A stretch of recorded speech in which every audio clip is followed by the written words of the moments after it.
Okay guys, so we're going to work full body right now. We're going to go unilaterally, which means we're working one side at a time, but we're going to alternate. So let's start with a really wide lunge. We're going to open up the hips, sit all the way back into your right heel with a light weight. You're going to reach towards your toe. So you want all the weight in your heel, driving into your hip, push through your hip, and bring the weight back, shoulder blade down. All the way back through and behind you. So you should feel a little stretch in your pec.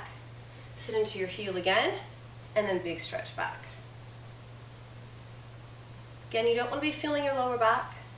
You don't want to be feeling your neck. Your shoulder needs to stay away from your ear as far as possible. Reach a little bit lower, pull back a little bit further. This is something called scaption. So the shoulder blade is coming down and towards the midline. Let's go one more time here. So it's kind of a warm-up as well. And then we'll switch sides. So still, toes pointing forward, sit your weight back into your heel, drive through the hip, come all the way through. Down low, up and back. Always squeezing your glute at the top and getting a nice stretch. Come up to a tall posture. If you're feeling your knee, you need to sit your weight back a little bit further.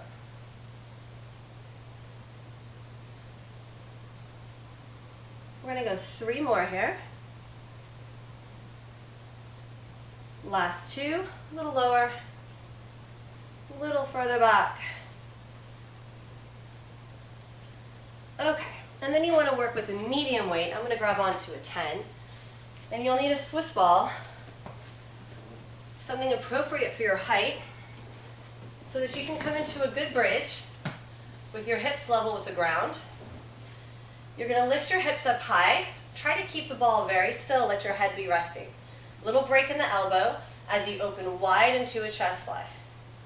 So the challenge here is the balance. You want to keep the ball very still. And you should get just a tiny stretch in the chest towards the bottom. Please don't lock out your elbow. Otherwise, you're going to hurt the elbow. You want to keep the muscles working and not crank on the joints. Let's try 2 more of these. You should feel your left hip firing up to keep you very still. And then we're going to switch sides. I'm going to turn around so you can see me. Again, glutes nice and tight, slight break in the elbow, open wide, and bring it center.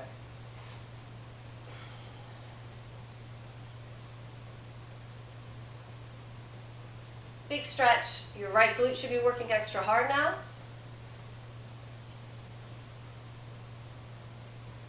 Four more.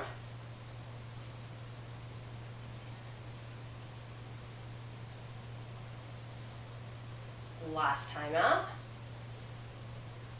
Nice job. Walk yourself up.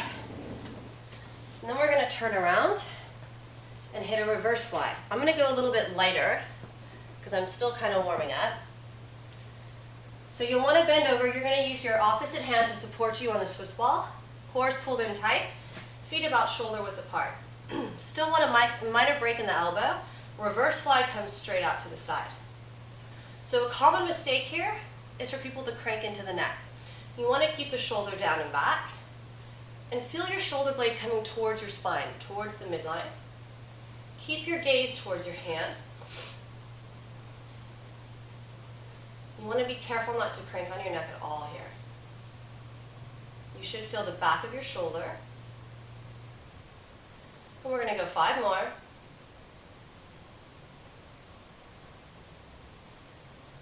Last 2. Keep the break in the elbow. Great, now let's turn to the other side. Make sure you can see me here. Again, hand on the ball, abs in tight, reverse fly. Notice that my neck stays long. No tension up towards my ear. Keep your gaze down. Nothing else is moving except that arm. 3 more times.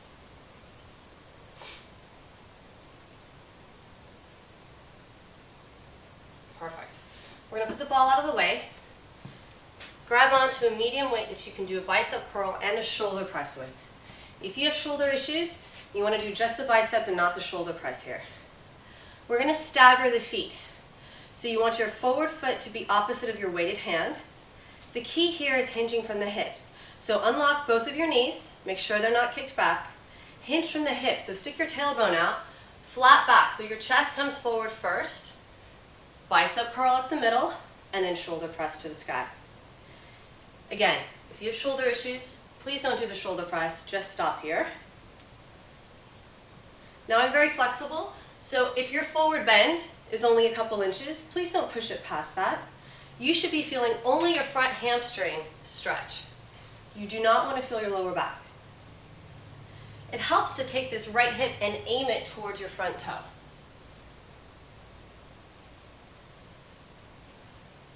If this is too hard for your back, you can always bend the knees a little bit. That's okay.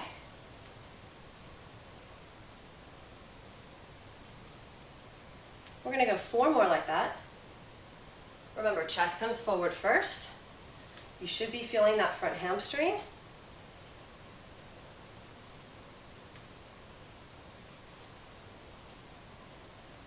And then we're going to switch sides. So again, let's aim that back hip towards that toe. Hinge from the hips. No locked knees.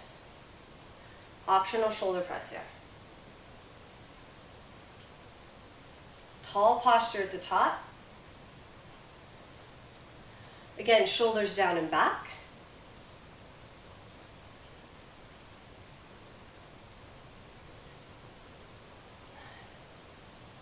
If you're not feeling that front hamstring, please stick your tailbone back a little further and aim your chest forward, not your face first. Last 3 here.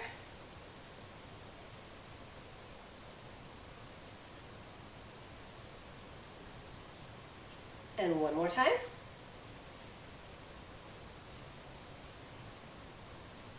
Okay, so we're going to hit triceps. Let's alternate. We'll do half on one side and half on the other. So we're going to do a narrow push-up. I'm going to do the first set from my knees. Okay, so my hands are only about as wide as my shoulders, maybe a little less. I'm going to aim low with the chest. So it's a modified push-up, more triceps than chest. Press back up, and then I'm going to bring that elbow back and extend. So let's go 10 on this side. Again, keep your gaze down or in front of you a couple inches. You don't want to strain your neck. You want your elbows to come towards your rib cage with your core nice and tight. And as you do that tricep kickback, you want the rest of your body as still as you can handle. Let's go 2 more here. You should feel the front of your shoulders and your triceps. Last time. Okay, let's go ahead and try the other side. Now I'm doing these with my fist on the free hand to keep me elevated a little bit, and because my wrists get a little bit tired. Again, pelvis is tucked under, and let's drop down low.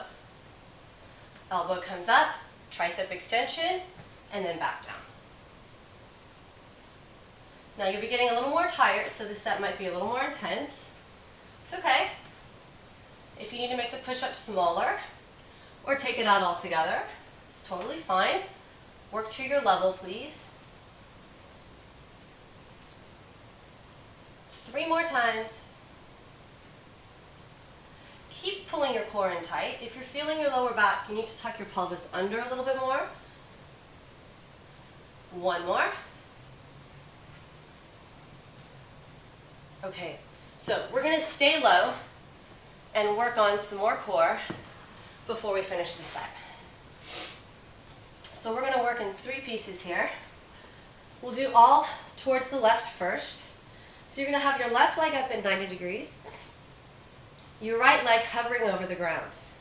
Both fingertips behind the head, lift up, and twist. Twist. So you're trying to get that right shoulder off the ground. we're going to go 12 here, so this is 6. You want your lower back touching the floor the whole time. And then we're just going to switch. So right leg 90 degrees, left leg hovering. If this is becoming too hard for you, lift your leg up higher or bring both knees in. And twist right. You see my left shoulder lifting up. Again, if you're feeling your lower back, please lift your legs up. 4 more times.